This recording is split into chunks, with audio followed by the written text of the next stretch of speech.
Bago ka mag-sign ng contract to purchase a house, mas maganda kung maimbestigahan mo muna yung neighborhood mo kung saan located yung bahay.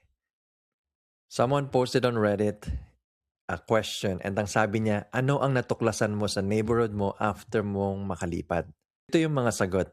May isa, sabi niya maganda daw yung building, pero marami pala sa kapitbahay niya ayaw ng aso. Meron siyang pet. Meron namang isa, nag-tour daw siya sa umaga, napakatahimik. And then pagdating naman pala ng gabi, bumper to bumper ang mga sasakyan. Walang parking. And then meron ding isa, sabi niya, bumili siya near the water. Waterfront property siya. Maganda, pero after year 2, 2 feet na din ang tubig sa loob ng bahay niya. Bumabaha because it was built on swamp land pala. Here's my personal story.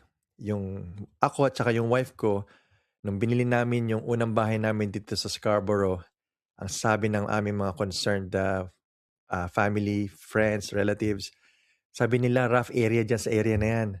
Dating mga motel yan na kinonvert into townhouses. Sigurado ba kayo dyan kayo bibili?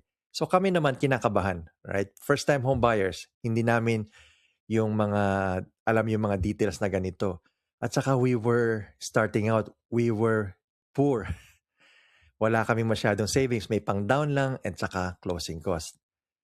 Pero ito ang nangyari. Yung isa sa aming mga kapitbahay, walang hiningin tulong. Sino-shovel niya yung aming mga steps during winter and kapag garbage collection day, yung aming mga bins na empty, dinadala niya dun sa aming driveway.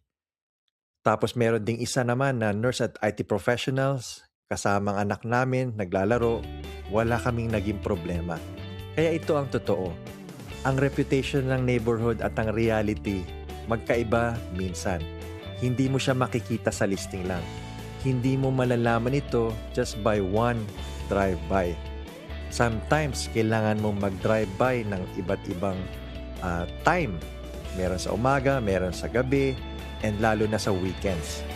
Just to get a feel of the neighborhood. And ito yung one of the best advice I can give you, especially if you're first-time home buyers. You need to set your priorities and don't rush into buying. Take your time and ask a lot of questions.